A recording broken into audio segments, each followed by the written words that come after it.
আমরা সংখ্যানুপাতিকের পক্ষে ছিলাম, দেন উই চেঞ্জড। যখন প্রফেসর ইউনূস বললেন যে ইনক্লুসিভ ইলেকশন হবে, তার মানে আওয়ামী লীগ করবে। আওয়ামী লীগ যদি ইলেকশন করতে পারে, আওয়ামী লীগ ক্ষমতায় যেতে পারবে না, but they will be the opposition. এত হিউজ অর্গানাইজেশন, তাদের ভোটের পার্সেন্টেজই তো 35 কমপক্ষে, সেটা কমে নালে 30 হয়ে যাবে, 25 হয়েছে। আমরা তো বাকিরা সব মিলে অত পাবো না। আই সেড নো, এটা ঠিক হবে না, উই অপোজ। তখন এখন তো আওয়ামী লীগ নাই, এখন সংখ্যানুপাতিক চাই। অনেকে হয়তো আমাকে বলবে, ভাই আপনি তো খুব সিনসিয়ার থাকছেন, আপনি নীতিতে অটল থাকছেন না। বাট নীতিও কিন্তু বাস্তব থেকে আলাদা হয় না। আমার বাস্তব যদি বলা যাবে এই পলিসি ফলো করলে আমার শত্রুরা জিতে যাবে, আমি করবো কেন সেটা? সেই বিবেচনা থেকে আমি বলছি যে আমরা নিশ্চয়ই এখন সাপোর্ট করি যে এটা সংখ্যানুপাতিক হওয়া উচিত।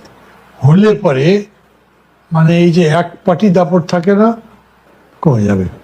অলরেডি বিএনপির পক্ষ থেকে বলা হচ্ছে যে তারা 2/3 জিতবে। Why do you want 2/3? 2/3 result বাংলাদেশে ফ্যাসিজম শেষ পর্যন্ত।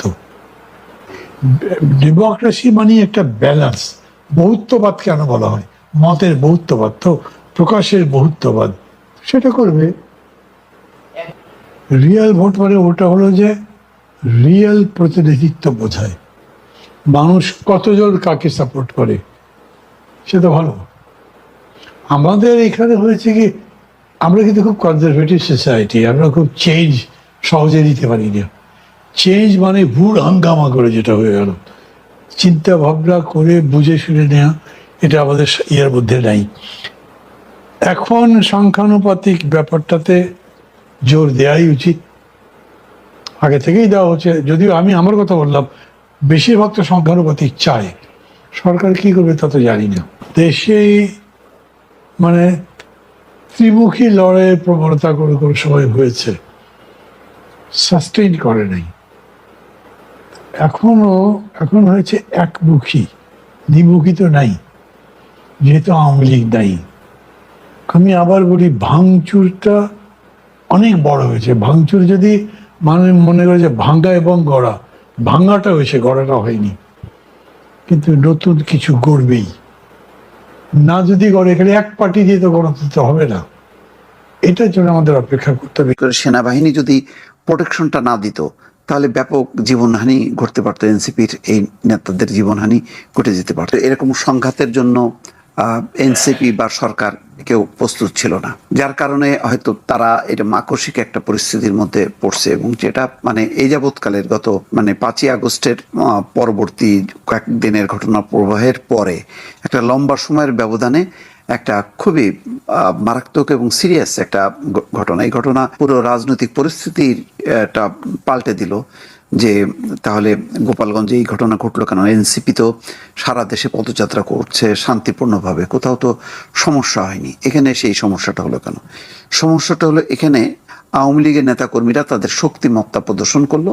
সাধারণ মানুষ, সেখানকার জনগণ যেহেতু আওয়ামী লীগ সমর্থিত, তাদের একটা আলাদা একটা ক্ষোভ থাকতে পারে এই নাহিদ, সার্জিস আলম, হাসনাত আবদুল্লাহ তাদের প্রতি। সেই ক্ষোভটা এমন এক ধরনের সন্ত্রাসী কর্মকাণ্ডের দিকে রূপ নিল। দেখেন, এই যে কোনো কিছুর প্রতিবাদ বা প্রতিরোধ কিন্তু গণতান্ত্রিকভাবে হতে পারত। আজকে আইন শৃঙ্খলা এবং বিশেষ করে সেনাবাহিনী যদি প্রোটেকশনটা না দিত, তাহলে ব্যাপক জীবনহানি ঘটতে পারতো, এনসিপির এই নেতাদের জীবনহানি ঘটে যেতে পারতো। আমরা খুবই খারাপ সংবাদ আসতাম। এই আশঙ্কাটা যেহেতু ছিল, তাহলে এনসিপির ছাত্ররা কেন গোপালগঞ্জকে আজকের দিনেই বেছে নিল? না, এটা তারা চলছে, এটা চলতে চলতে কখনো না কখনো তো হইতো।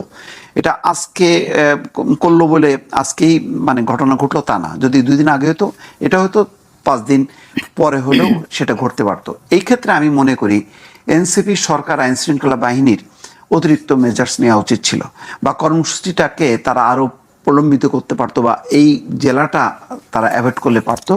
দেখেন, আপনি যদি গত 8 মাসের মধ্যে সবচেয়ে হিংসাত্মক আরো কিছু ঘটনা কিন্তু ঘটছে, এটা তার ধারাবাহিকতা।